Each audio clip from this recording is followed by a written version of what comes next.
So this is sleep deprivation among college students. The importance of sleep. Sleep is one of the most basic needs of a human, just like eating, drinking, or breathing. You need it to be able to survive. And when you don't have enough sleep, your immune system can be weaker. You will have a lower blood sugar, and it can cause an increase in body weight.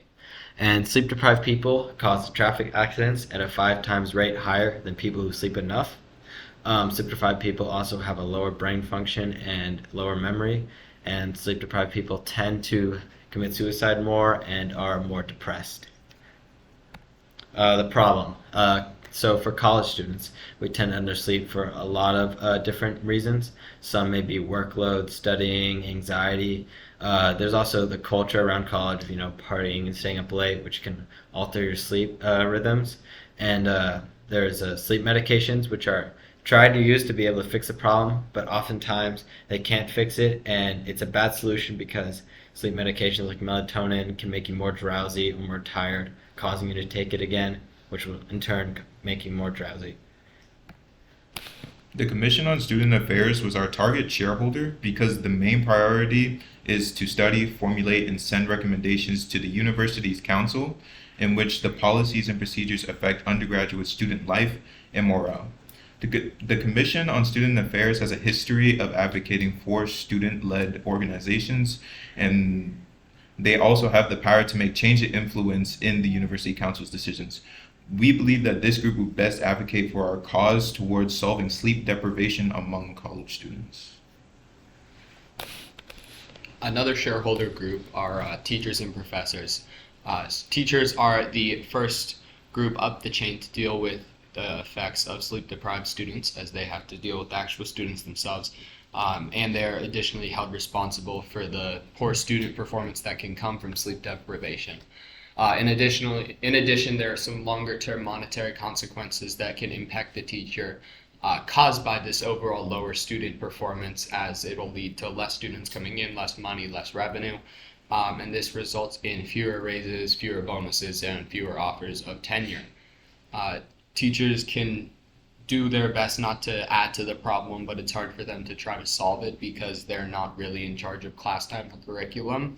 However, they can try to keep students informed about the importance of sleep as well as upcoming assignments.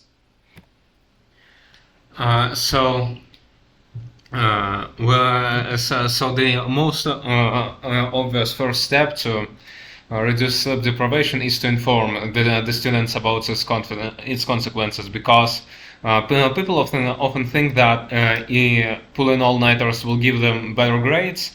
It won't. However, even mass culture puts an accent on that. For example, Eric Thomas, a motivational speaker, said in his video that if you're going to be successful, then you've got to be willing to give up sleep.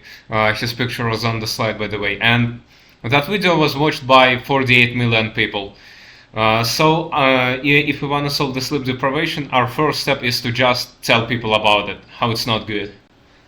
All right, so a potential solution would be creating better dorm environments for kids to be able to sleep in. Because the dorms can get bright early in the morning and we can't block out the sun with different shades, and because the AC, or at least in some dorms, there is no AC, it's hard to sleep in a hot environment, as well as the dorms are extremely loud and just not a good place for sleep. So a lot of college students suffer because of their dorm conditions.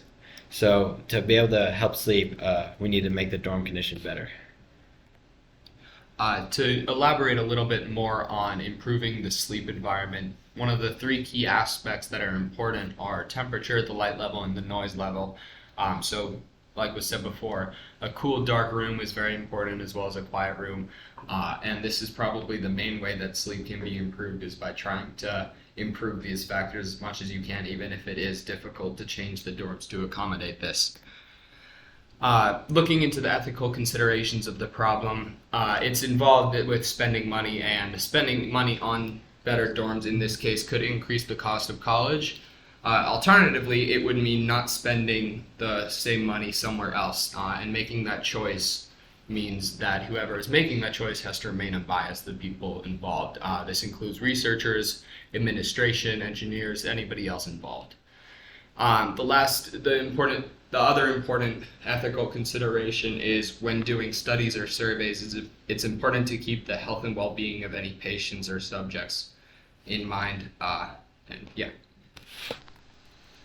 So currently at Virginia Tech, there is a total of 47 halls that house about 9,000 students. And out of these dorms, only 14 of them have AC, while the other 33 have no AC and are typically traditional style dorms. Due to the various living conditions on campus, it is essential to know the current conditions and possible improvements needed to make living conditions better for the students. So this can be done through a survey in which we ask questions like the average sleep quality, noise levels during the evening hours, and temperature levels.